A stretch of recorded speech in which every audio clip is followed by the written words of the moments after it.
Premier Planète J'aime lire présente Les trois singes et le perroquet.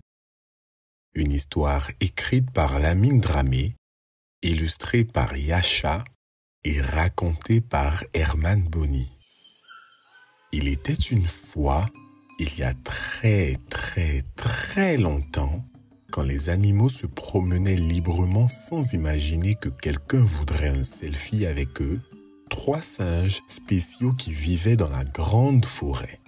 Le premier singe ne voyait pas le mal, le deuxième singe ne disait pas le mal et le troisième singe n'entendait pas le mal.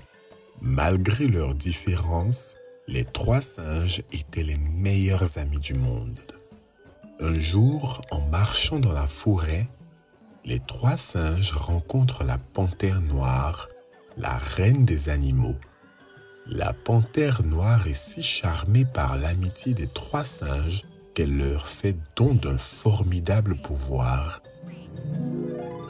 celui de transformer le monde. Désormais, vous êtes les trois singes de la sagesse. Votre mission sera d'améliorer la vie des animaux sur terre, sous terre, dans les airs et dans les eaux, déclare la panthère noire. Aussitôt, les trois singes de la sagesse décident d'utiliser leur pouvoir et se mettent à parcourir la grande forêt afin de rendre la vie des animaux plus belle. Arrivés au bord de l'eau, les trois singes de la sagesse rencontrent la tortue. Elle aime nager. Ils lui offrent alors la capacité de vivre sous l'eau. Ensuite, les trois singes de la sagesse découvrent une chenille qui rampe dans la poussière. Ils lui donnent le pouvoir de devenir un papillon afin qu'elle puisse s'envoler haut dans le ciel. Mais, quand les trois singes de la sagesse rencontrent le perroquet, ils ne savent pas comment embellir sa vie. Le perroquet a déjà un beau plumage. Il peut voler et faire le tour du monde. Après réflexion, les trois singes de la sagesse donnent finalement au perroquet le pouvoir de parler les langues de tous les animaux vivant sur terre, sous terre, dans les airs et dans les eaux. Très fier de son pouvoir, le perroquet se vante d'être plus intelligent que les autres animaux. Il se moque des petits et des grands. Au marigot, le perroquet rit de la girafe. « Comment vas-tu faire pour boire l'eau? Ton cou est si long, on dirait un bambou », s'écrie le perroquet. « Et toi, avec tes grandes oreilles, tu es si gros qu'une montagne », dit le perroquet à l'éléphant en rigolant.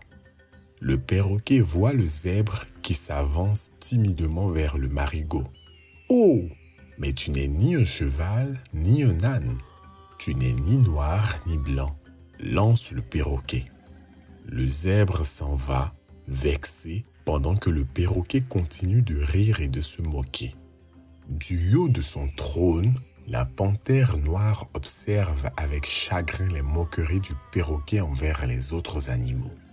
Elle dit aux trois singes de la sagesse: « Vous avez donné au perroquet le pouvoir de parler, mais il l'utilise pour se moquer des autres animaux. » Mais les trois singes de la sagesse n'ont rien vu, rien dit et rien entendu de mal.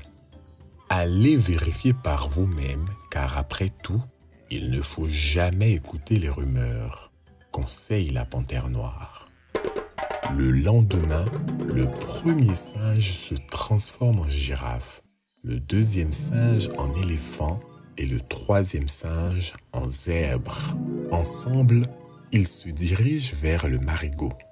Soudain, arrive le perroquet. « Comment tu vas faire pour boire l'eau? Ton cou est si long, on dirait un bambou, » répète-t-il au premier singe alors qu'il pense parler à la girafe. « Et toi, avec tes grandes oreilles, tu es aussi gros qu'une montagne, » lance le perroquet au deuxième singe alors qu'il pense parler à l'éléphant. « Oh, mais toi, tu n'es ni un cheval, ni un âne, tu n'es ni noir, ni blanc, » dit le perroquet au troisième singe, alors qu'il pense parler au zèbre. Les trois singes de la sagesse ont la preuve qu'il leur manquait. Ils disent au perroquet, « Sais-tu qu'il n'est pas bien de se moquer des autres? Pour la peine que tu as causée, tu n'auras plus le pouvoir de la parole. Tu ne feras que répéter les bruits et les paroles des autres animaux. » Concluent les trois singes.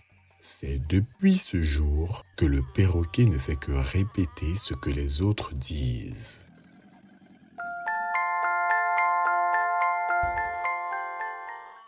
Nous sommes tous différents. Comme les couleurs de l'arc-en-ciel ou comme tes jouets, il y en a des grands, des petits, des noirs, des rouges. Certaines personnes préfèrent dessiner, d'autres jouer au ballon. Mais les différences rendent le monde plus fort.